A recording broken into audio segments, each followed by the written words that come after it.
Dice así la palabra del Señor en Juan capítulo 21 del verso 15 al verso 25. Hoy terminamos, mis amados hermanos, con nuestro estudio del Evangelio de Juan. Ha sido un proceso de más de 80 lecciones o domingos que hemos estado compartiendo este hermoso Evangelio. Miremos desde el verso 15, dice así la palabra del Señor. Cuando hubieron comido, Jesús dijo a Simón Pedro: Simón, hijo de Jonás, ¿me amas más que estos? Le respondió: Sí, Señor, tú sabes que te amo. Él le dijo: apacienta mis corderos. Volvió a decirle la segunda vez: Simón, hijo de Jonás, ¿me amas? Pedro le respondió: Sí, Señor, tú sabes que te amo. Le dijo: pastorea mis ovejas. Le dijo la tercera vez: Simón, hijo de Jonás, ¿me amas? Pedro se entristeció de que le dijese la tercera vez: ¿me amas? Y le respondió: Señor, tú lo sabes todo, tú sabes que te amo. Jesús le dijo: apacienta mis ovejas.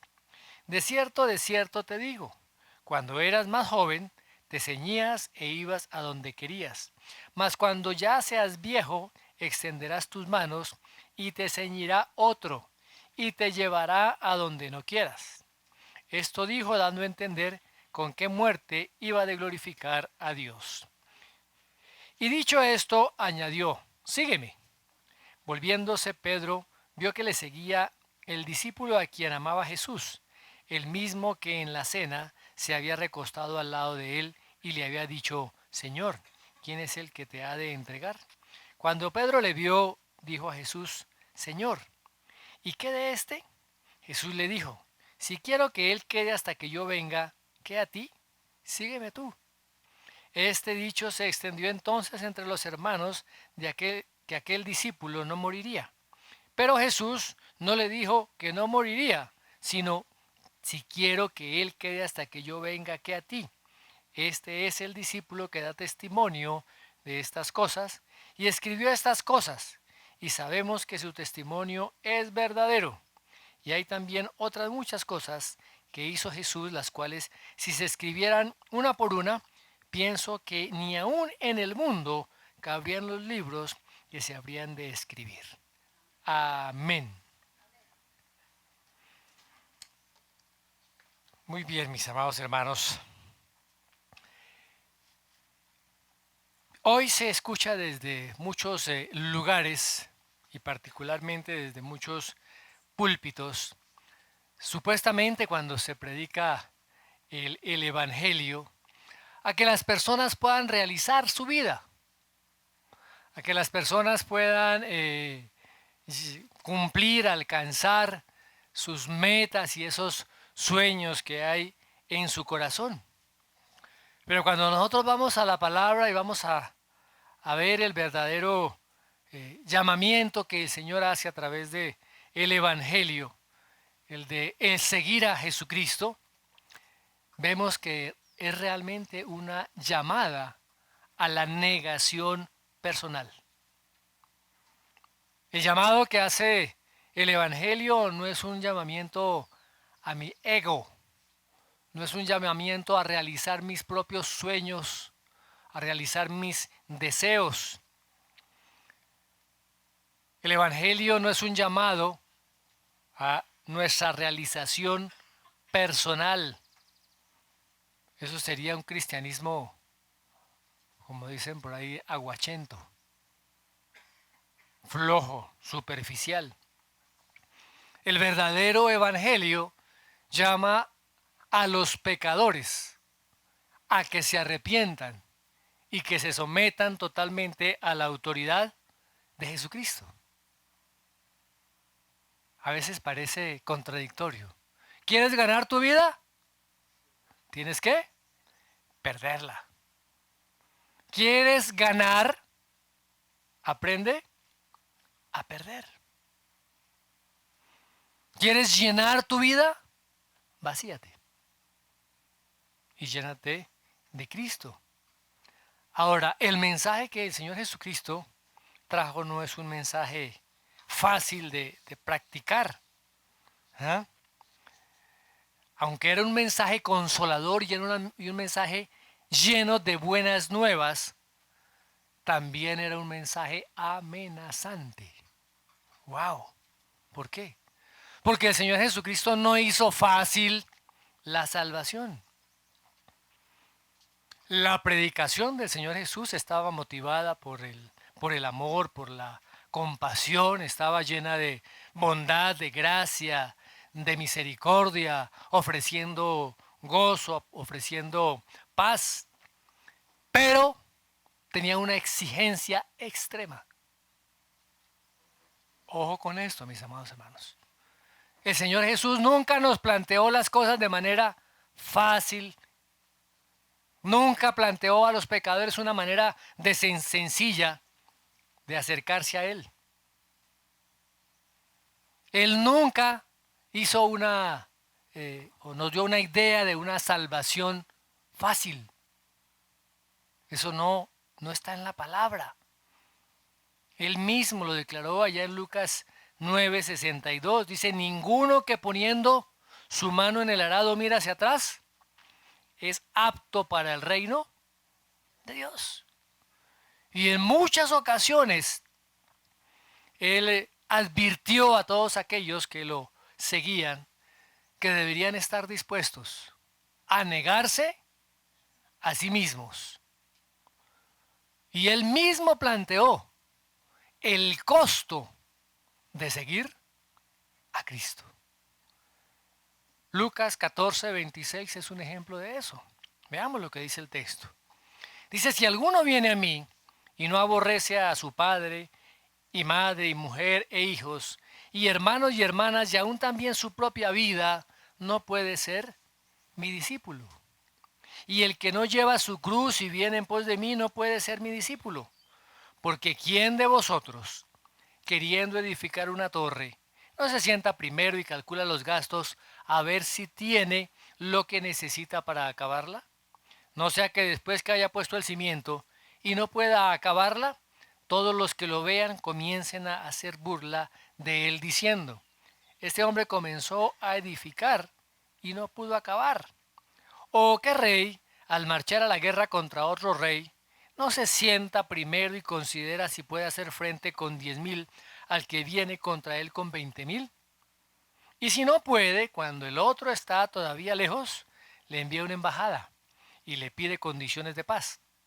Así pues, cualquiera de vosotros que no renuncia a todo lo que posee, no puede ser.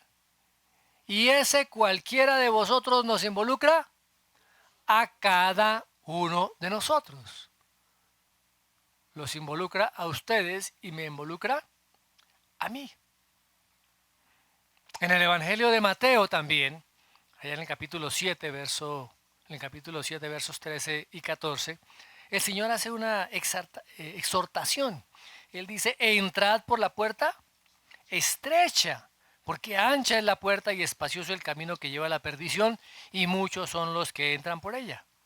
Porque estrecha es la puerta y angosto el camino que lleva a la vida, y pocos son los que la hallan. Piense que el Señor Jesús aquí no está hablando ni ofreciendo a ninguno de los pecadores un deseo de superación personal. No está ofreciendo un deseo de satisfacer sus sueños o sus anhelos o sus propios pensamientos. ¿Qué es lo que nos está diciendo ahí? Él está buscando una verdadera transformación y un verdadero compromiso con Él. Eso es lo que es el verdadero cristianismo. El Señor Jesús nos llama a someternos a su autoridad. Es el sometimiento completo de nuestras vidas a Él para la gloria de Dios. Y los beneficios que va a tener esto son beneficios eternos. Ahora, mis amados hermanos, con respecto a este texto, recordemos que habíamos dicho anteriormente que este capítulo 21, que podríamos decir que es epílogo, ¿cierto?, del Evangelio de Juan, resuelve algunas preguntas y la primera de esas preguntas la vimos la vez anterior. ¿Seguimos solos? ¿Seguimos por nuestra cuenta? ¿O seguimos a Cristo? Cristo garantiza que todas nuestras necesidades están suplidas por Él cuando lo seguimos a Él. Podemos estar confiados en Él. Y estos siguientes versículos dan respuesta a algunas otras preguntas, ¿no? Aquí vemos cómo el Señor también restaura la vida de Pedro después de que él lo niega, ¿cierto? Vemos también nosotros cómo Dios se encarga de restaurar, de atraer a los suyos, ¿sí?, y recordarles esa comisión que el Señor les ha encomendado. Ahora, vamos a mirar desde los versos 15 al 17. ¿Cómo debe ser la manifestación del verdadero cristiano hacia Cristo? ¿Qué implica ese amor? Dice, cuando hubieron comido, Jesús dijo a Simón Pedro: Simón, hijo de Jonás, ¿me amas más que estos? Le respondió: sí, Señor, tú sabes que te amo. Él le dijo: apacienta mis corderos. Volvió a decirle la segunda vez: Simón, hijo de Jonás, ¿me amas? Pero le respondió: sí, Señor, tú sabes que te amo. Le dijo: pastorea mis ovejas. Le dijo la tercera vez: Simón, hijo de Jonás, ¿me amas? Pedro se entristeció de que le dijese la tercera vez: ¿me amas? Y le respondió: Señor, tú lo sabes todo, tú sabes que te amo. Jesús le dijo: apacienta mis ovejas. La principal característica de una persona redimida por la sangre del Señor Jesucristo es el amor. El amor por Dios. El amor hacia su Señor, el amor hacia su Salvador. Recuerdan que el Shema ya en el Antiguo Testamento declaraba: amarás al Señor tu Dios con todo tu corazón, con toda tu alma y con todas tus fuerzas. Allá en Deuteronomio 6:5. Y más adelante también Moisés pues exhorta a Israel a manifestar ese amor hacia Dios a través de la obediencia, obedeciendo sus mandamientos. Ahora, cuando Daniel ora delante del Señor e intercede allá por el pueblo, miremos lo que dice allá en Daniel 9:4. Dice: Señor, Dios grande, digno de ser temido, que guardas el pacto y la misericordia con los que te aman y guardan tus mandamientos. ¿Sí? Nuestro amor al Señor se manifiesta a través de nuestra obediencia a su palabra. ¿Sí? Nehemías 1, verso 5 dice también la palabra del Señor: Señor Dios del cielo, grande y temible, que cumples el pacto y eres fiel con los que te aman y obedecen tus mandamientos. Nuestro amor implica nuestra obediencia a Él. David también lo manifestó allá en el Salmo 18:1. Dice: cuánto te amo, Señor, fuerza mía. Ahora, también el Nuevo Testamento enseña que la característica principal del cristiano, del creyente, aquel que ha sido redimido, es el verdadero amor. ¿Recuerdan que a Jesús le hicieron la pregunta de cuál era el mandamiento más grande de la ley? Allá en Mateo 22:37 él responde, dice: ama al Señor, tu Dios, con todo tu corazón, con todo tu ser, con toda tu mente. Ese tiene que ser nuestro mayor afecto. No puede haber un afecto mayor en nuestro corazón que ese. ¿Amamos realmente al Señor como Él nos lo pide? El apóstol Pablo también en 1 Corintios 8:3 dice lo siguiente: el que ama a Dios es conocido por él. Cuando vamos a Dios, Dios nos conoce. El apóstol Santiago, allá en el capítulo 1, verso 12, dice que si alguno, que los que aman a Dios son los que heredan el reino, son los que reciben vida eterna. Santiago 1:12 y Santiago 2:5. Y en 1 Corintios 16:22 dice, si alguno no ama al Señor, ojo, si alguno no ama al Señor, quede bajo maldición. O sea, los que no aman al Señor están en maldición. Wow, pero ¿por qué? Bueno, con el Señor o se es blanco o se es negro, o se es caliente o se es frío. Gracias. Y el apóstol Pablo también dice que nosotros el apóstol Pedro, que hemos amado a Dios a quien nosotros no hemos visto. Así que el amor, mis hermanos, es esa fuerza, es esa directriz que nos motiva y nos lleva a poder servirnos los unos a los otros. Ahora, el apóstol Pedro aquí iba aprendiendo por el camino difícil, ¿no? Por el camino más complicado, lo que significa amar a Jesucristo.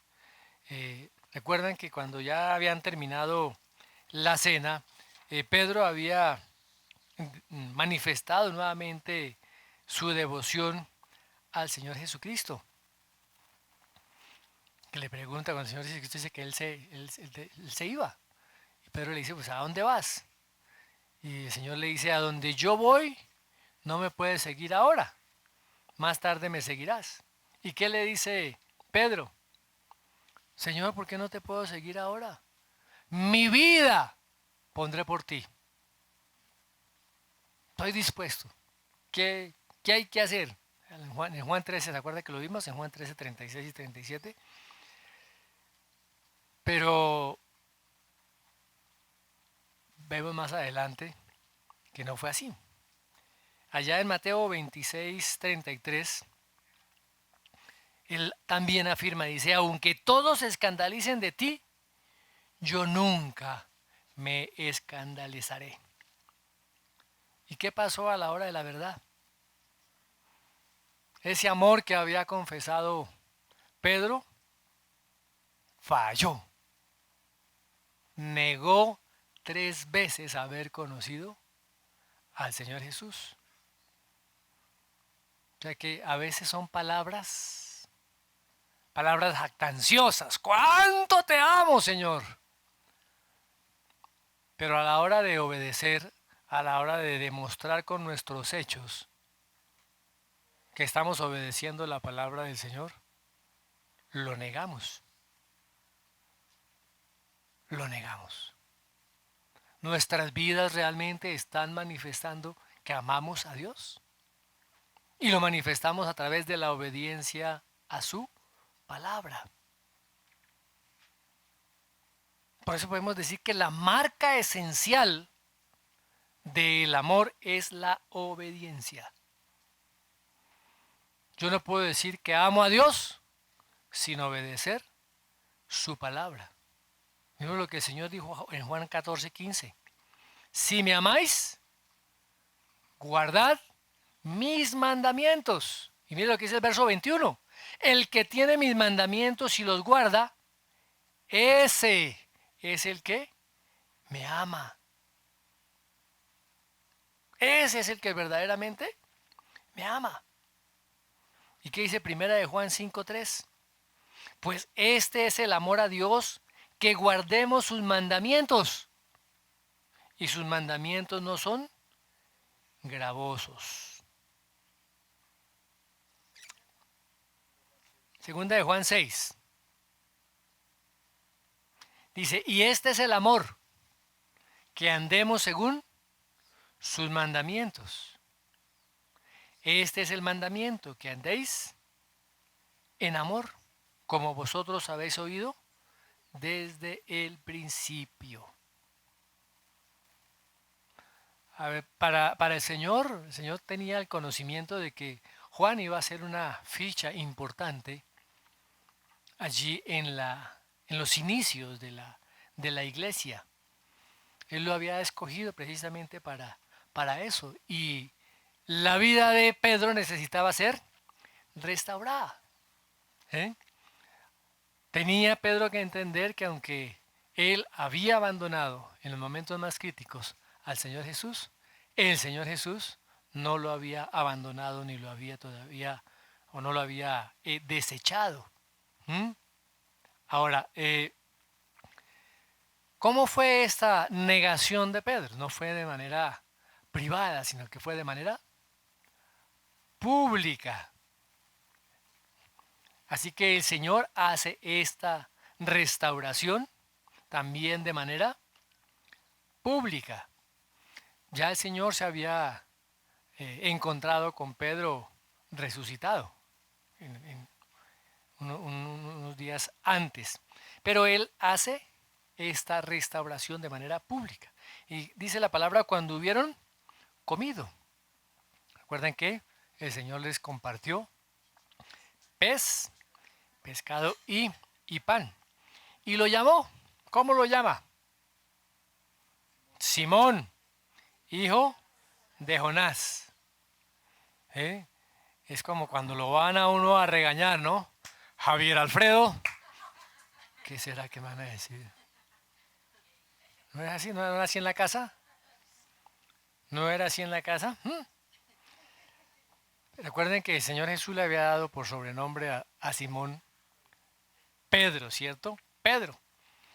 Pero cuando necesitaba corrección, le decía Simón, hijo de Jonás. Que está actuando como en su vida anterior, antes de ser llamado. Está actuando de la misma manera. Y la pregunta que le hace el Señor es una pregunta directa, ¿no? ¿Me amas más que estos? ¿A qué se refiere con estos? ¿A qué se refiere con estos? Recuerden que Pedro debía estar en el monte esperando la- la presencia nuevamente del Señor. El Señor les dijo que le esperaran en un monte en Galilea y ellos no, Pedro arrancó a pescar y los demás siguieron detrás de él. ¿Sí? Volvió a su antigua labor, que era ser pescador. Pensaba que su confianza podía estar en esas barcas, en esas redes, en a todo lo que él se dedicaba en la pesca. Y por eso le pregunta, ¿me amas más que a estos? ¿Me amas más que ir a pesca? ¿Me amas más que tu barca? ¿Me amas más que tus redes? ¿Me amas más que todas estas cosas que tienes para pescar? Y es la misma pregunta que el Señor nos hace a nosotros hoy en día. Juan, Luis, Carlos, Antonio, ¿me amas más que a tu trabajo? ¿Me amas más que a tus posesiones, a tu casa, a tu carro? ¿Me amas más que a tu mujer? Mujer, ¿me amas más que a tu esposo? ¿Me amas más que a tus hijos, que a tus hermanos? ¿En dónde realmente está centrado nuestro mayor afecto? ¿Me amas más que el sueño del domingo? ¿Que la pereza del domingo? ¿Me amas más que el partido de fútbol el domingo? ¿Me amas más que servir a tu familia el domingo o estar en la iglesia? ¿Realmente me amas más? ¡Wow! Cada uno de nosotros tenemos que pensar y meditar si realmente nuestro amor a Dios es el que predomina y el que abunda en nuestro corazón. Pedro impulsivamente decidió volver a su trabajo antiguo, a ser pescador. Pero el Señor confronta a Pedro.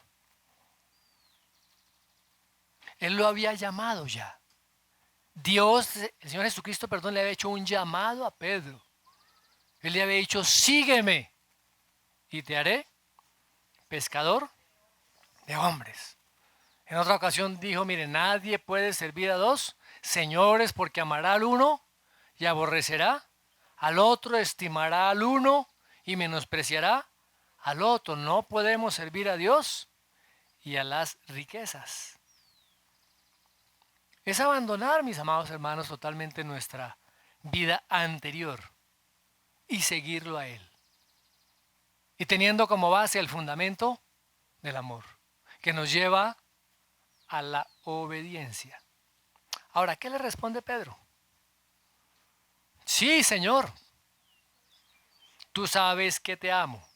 En el original griego hay un juego de palabras bastante interesante. Aquí la palabra que el Señor Jesús usa es ágapo.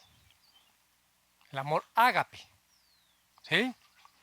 Es el amor de entrega, el amor de sacrificio, el amor que apela a la voluntad, ese amor que implica un compromiso total. Un compromiso total. Incondicional. Ahora, ¿cómo se sentiría Pedro siendo consciente de su desobediencia, de su fracaso? Aún se sintió culpable y no fue capaz de expresar esa clase de amor. ¿Cómo responde Pedro?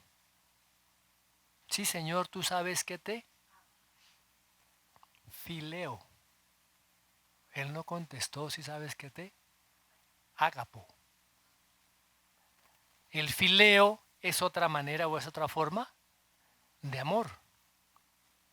Es el amor de las relaciones entre amigos. Tú sabes que te amo. Tú eres ese amigo, ¿cierto? O sea, ese amor de Pedro era un amor mucho menor de lo que el Señor Jesucristo le estaba pidiendo. Pero aún así, ¿qué le dice el Señor? Apacienta mis corderos. Ese término apacentar significa llevar al rebaño a pastar, a que el rebaño se alimente. ¿Mm? Y ese apacienta es algo que se debe hacer permanentemente, continuamente. ¿Sí? Fíjate que está utilizado en término presente, ¿no? Término presente. Ahora, recordemos que el Señor Jesús en varias metáforas describió a sus seguidores como corderos, ¿no? ¿Cómo? ¿Por qué corderos? Pues como ovejas, manifestando la inmadurez, la vulnerabilidad, la necesidad que había en ellos. Y es responsabilidad de cada pastor cuidar, ¿cierto?, al rebaño. Y es lo que Pablo dice. Debemos encargarnos del rebaño del Señor. ¿Mm? Pablo instruye precisamente a Timoteo sobre la forma de cuidar el rebaño. Está ahí en 2 de Timoteo 4:2. Dice que prediques la palabra, que instes a tiempo y fuera de tiempo, redarguye, reprende, exhorta con toda paciencia y y doctrina. Esa es la forma, mis hermanos, de apacentar el rebaño. La forma de apacentar el rebaño no es permitiendo que la gente siga viviendo en pecado. Hay que reprender y hay que exhortar a los que viven en pecado. Es parte de la tarea de apacentar.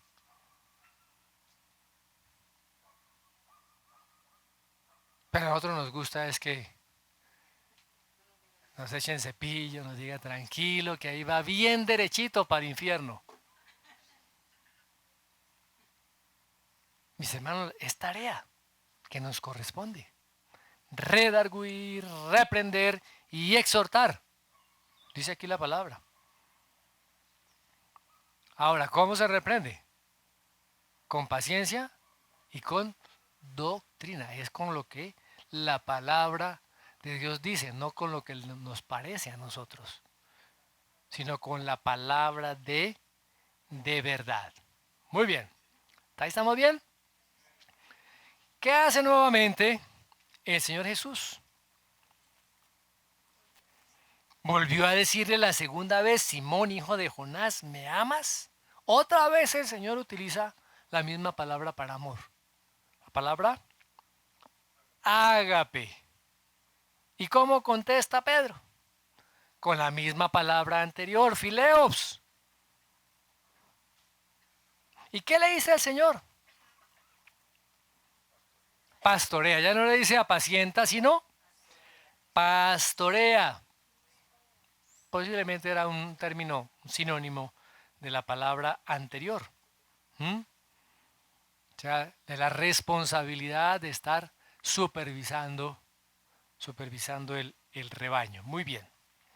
Ahora, pero el Señor Jesús todavía no ha terminado con Pedro. Le dice por tercera vez: Simón, hijo de Jonás, ¿me amas?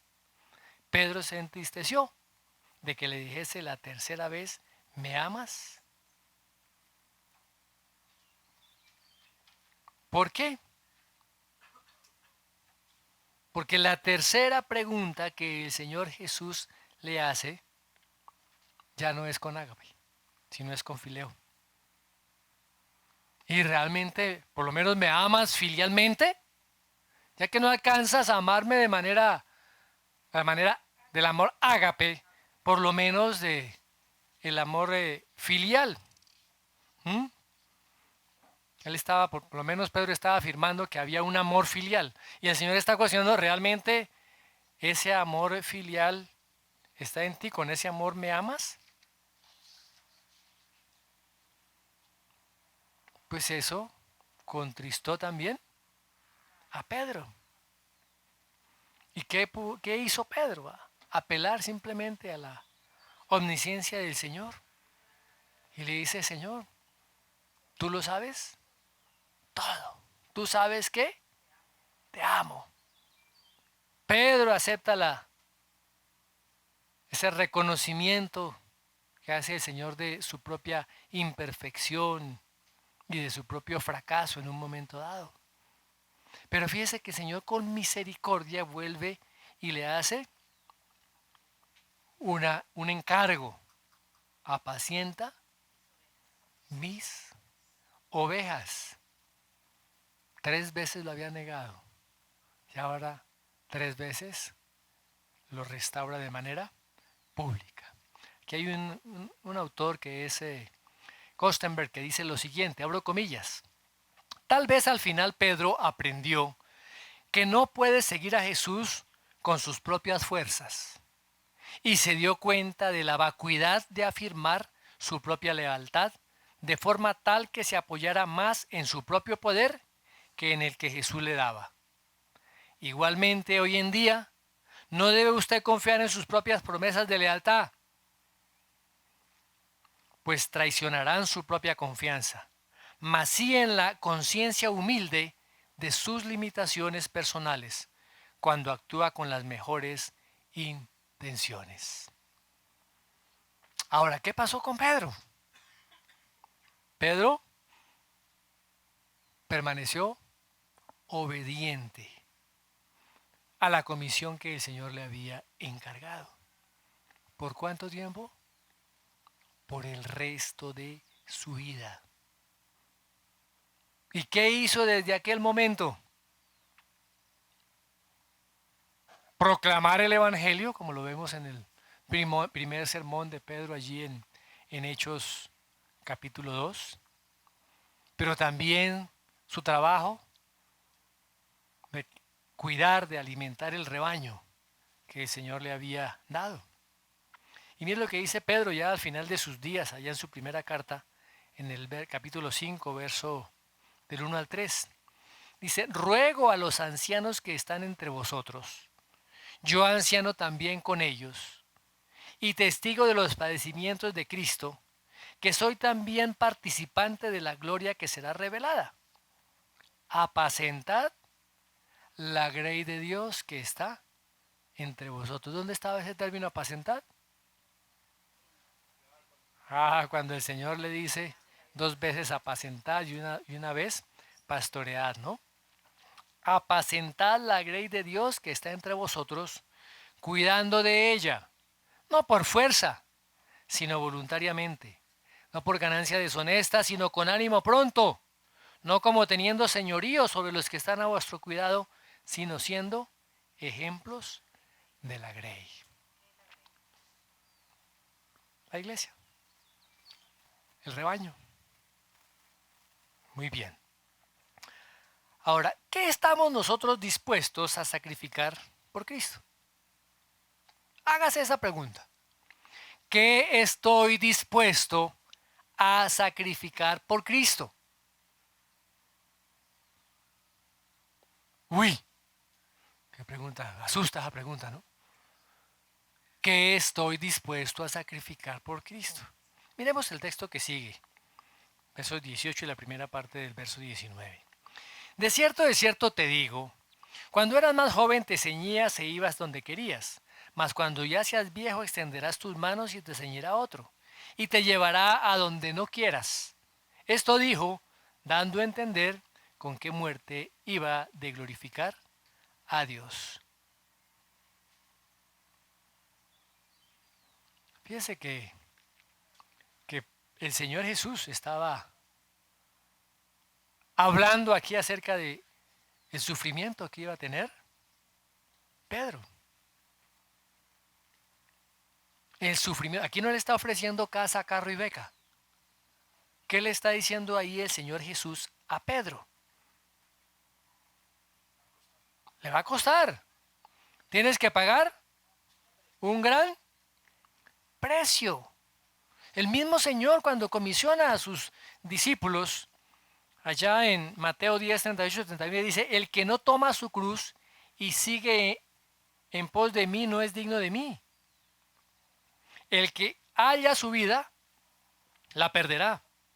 Y el que pierde su vida por causa de mí, la hallará. Y aquí el Señor utiliza nuevamente las mismas frases que había utilizado en toda la extensión del Evangelio. ¿Cuáles son? Desierto, desierto. O sea, es una verdad total, una verdad significativa. Y dice, cuando eras más joven, te ceñías. Iba donde querías. O sea, su propia vida estaba controlada por él. Él hacía lo que él quería, lo que le parecía. ¿Y qué le está diciendo ahora Jesús?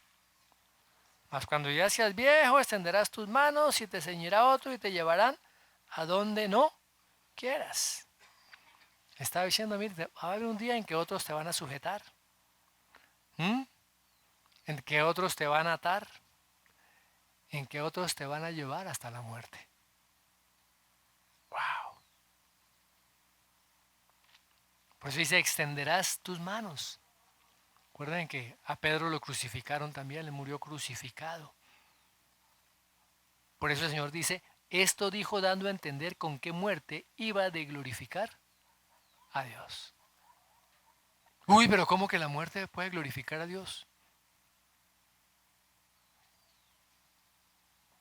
Cuando morimos por causa del Evangelio, es una muerte que glorifica a Dios.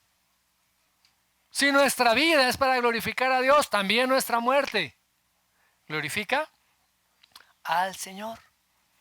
Y Pedro pasó décadas, sus últimas décadas de su vida sirviendo al Señor, sabiendo que vendría más adelante el martirio. ¿Y cómo enfrentó Pedro esto? ¿Se achantó? Si usted sabe que va a morir por causa del Evangelio, que lo van a crucificar o que va a ser latigado o que lo van a encarcelar, ¿cómo viviría su vida sabiendo que eso le va a pasar? ¿Ah? Triste, deprimido, porque a mí, y yo, y sirviéndole al Señor, y mire todo lo que me va a ocurrir. Hoy en día la gente piensa que por servirle al Señor todo le va a ir uno a, que todo van a ser bendiciones, y a veces pensamos solamente es en las bendiciones materiales. Si yo ofrendo, si yo diezmo, entonces Dios me va a dar más. Si yo pago el 1%, pago el 1% de mi deuda a la iglesia, entonces Dios me va a pagar a mí el 99% de la deuda. Esas son mentiras. Eso no es bíblico, mis amados hermanos. Lo bíblico es que nosotros tenemos que sufrir por causa del Evangelio. No todos de la misma manera. No todos iremos a morir de la misma forma. Pero que tenemos que pagar un precio. Todos es indiscutible. Muy bien, continuemos, 19b hasta el 25. Dicho esto, añadió, sígueme. Volviéndose Pedro, vio que le seguía el discípulo a quien amaba Jesús, el mismo que en la casa se había recostado al lado de él y le había dicho, Señor, ¿quién es el que te ha de entregar? Cuando Pedro le vio, le dijo a Jesús, Señor, ¿y qué de este? Jesús le dijo, si quiero que él quede hasta que yo venga, ¿qué a ti? Sígueme tú. Este dicho se extendió entonces entre los hermanos de que aquel discípulo no moriría. Pero Jesús no le dijo que no moriría, sino, si quiero que él quede hasta que yo venga, que a ti.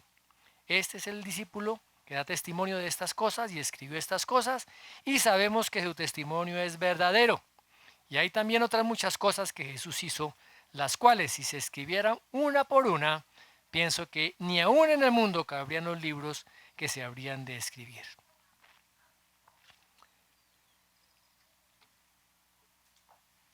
La vida cristiana consiste en caminar, en seguir a Jesucristo. No podemos decir que somos cristianos si no seguimos a Jesucristo. ¿Qué dice Juan 12:26? Si alguno me sirve, sígame. Si alguno me sirve, sígame. ¿Cuál es la marca distintiva de una oveja? Que escucha la voz de su pastor y lo sigue. Seguir a Cristo, mis amados hermanos, significa más que estar dispuesto a sacrificar todo. Significa obedecer sus mandamientos. Significa imitar a Cristo. Nuestra vida es realmente una imitación de la vida de Cristo. Nuestra vida está siendo una vida obediente a las enseñanzas y a las directrices de la palabra de Dios.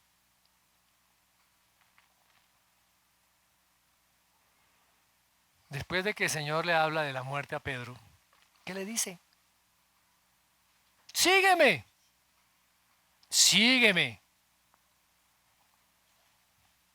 Imagínense, posiblemente ellos estaban caminando en la playa, a la orilla del lago. ¿Y qué hizo Pedro?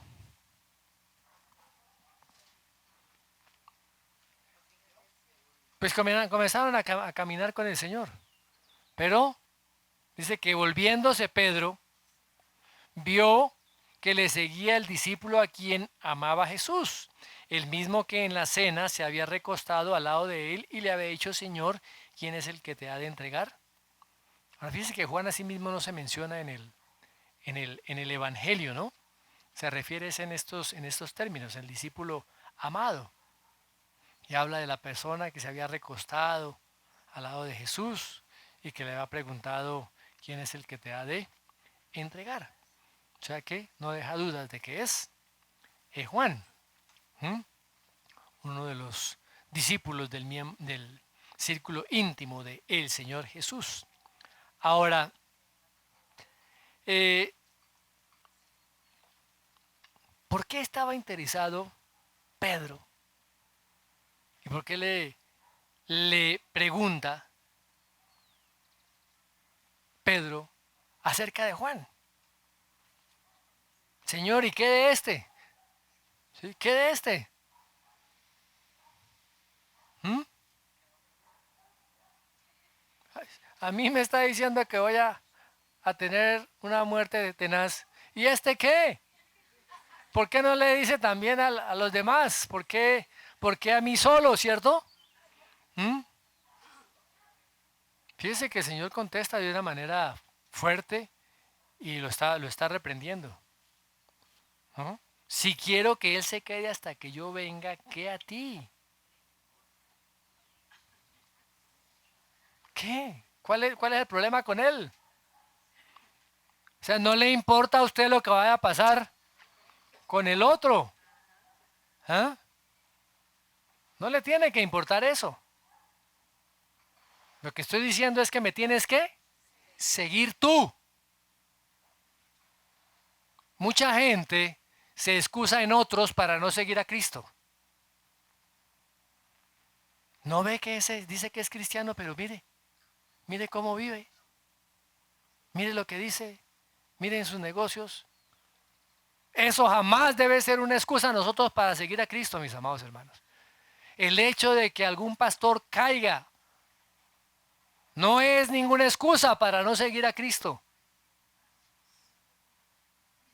No es ninguna excusa. No tenemos ninguna excusa para no seguir a Cristo.